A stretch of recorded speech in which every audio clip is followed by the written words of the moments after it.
Hello and welcome back to Quarterlight.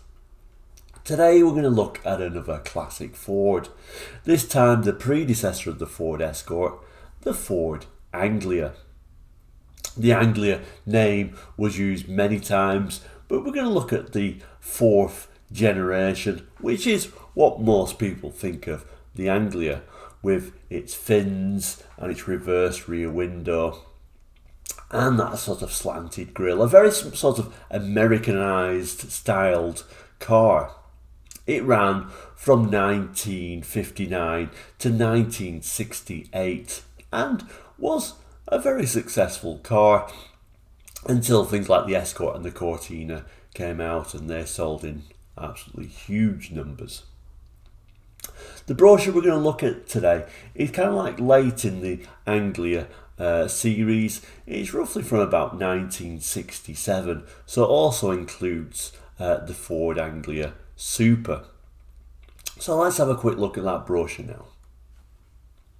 So there is today's brochure, the Ford Anglia. And like I say, it is the Ford Anglia that we most commonly think of. A very Americanized styled car with this sort of like small finned area and this sort of reversed rear window, which was something that was said at the time to avoid water kind of like blocking the rear view, although I sometimes think that was really more for styling.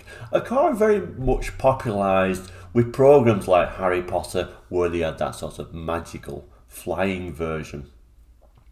Anyway, let's have a look inside the brochure and see what we can see.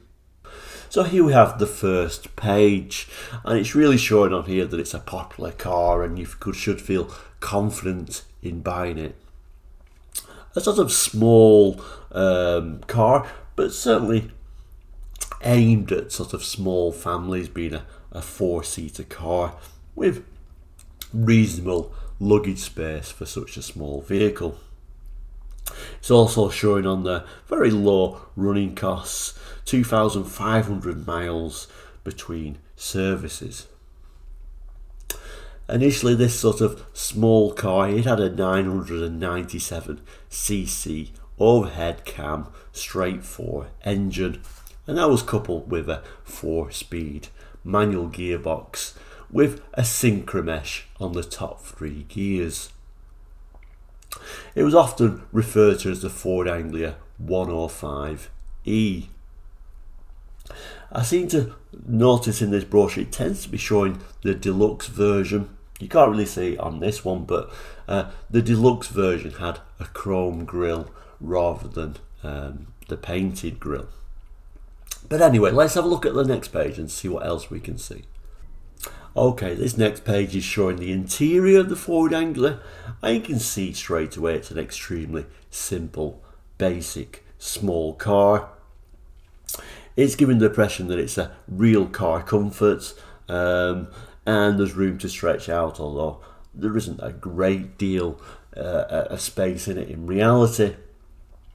It certainly was a basic car, let's say. Enough room for luggage, enough room for two adults and sort of 2 smaller children in the back, in reasonable comfort. Here we have a closer picture of that luggage space, the boot area. It's showing that there's 11.5 cubic feet of luggage space, and it's saying what can we see in the luggage here. So that's a well packed luggage space in there, and even sort of like the picture of the luggage in there certainly dates the brochure straight away. It's also showing the rear of the Anglia, and it's showing these overriders on the bumper, showing that this is the deluxe version. Okay, and this next page is really showing the engine, that 997cc engine, which was on the standard Ford Anglia. It's also showing on here that it just won the British Saloon Car Championship top place in 1966. We often think about the Ford Escort being a real rally champion, but the Anglia certainly had some success as well. It's also talking about this being, we've now got 1 million Ford Anglias sold now, and it's talking about here, which is quite interesting, we looked for the champion Anglia so far. It says in the summer of 66 we found that Mr. Sanford of Wales had clocked up no less than 188,236 miles in his 1961 model. In the past 5 years, Mr. Sanford's Anglia, he uses it for his driving school, has been driven up and down the mountainous Welsh countryside by at least 386 learner drivers. That'd be interesting to see how long that particular Ford Anglia lasted, but when you're approaching 200,000 miles in a car of this age, that's quite an achievement. We certainly think today's cars can certainly do that, but certainly more of an achievement back then. I'm sure it was serviced very well. And now we get our first look at the other version of the Ford Anglia. This is the Ford Anglia Super, sometimes referred to as the 123E. Very easily to identify this model, as you got a different coloured stripe and a body roof colour on there as well, to make it a little bit more sporty looking. This had a larger engine in it. It was a 1198cc engine, and this had an all synchromesh gearbox, and this arrived in September 1962. And then finally we see our third version, the Ford Anglia Estate. Again, it's showing the deluxe version with them chrome overriders on there. The first thing you notice about the Ford Anglia Estate is it's lost a lot of its key features. Yes, the front end is still the same, but the reverse rear windscreen has gone, the tail fins have gone. So really, if you cover up the front end, it's very difficult to recognise it as an Anglia, but certainly an Anglia it still is. As you can see, more luggage space in there. But one of the things you notice when the new Ford Escort Estate came in, it was vastly more practical than this. But there it is, the Ford Anglia Estate. And if we open up this brochure, the illusion of that tailgate opening to unload the Ford Anglia Estate. The Anglia Estate arrived in 1961, and like I say, gave a little bit more of a practicality to the Anglia. Now, with the seats folded down, we had 39 cubic feet of space, and even with all four seats stood up, we had 18.2 cubic feet. There was two engine choices. You could have that smaller 997cc engine, or you could opt for the Anglia Deluxe Estate and have that 1200cc engine.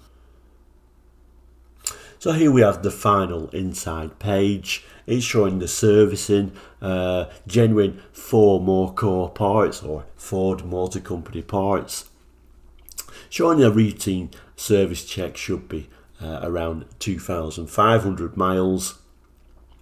And it says there should be a long engine life up to 100,000 miles.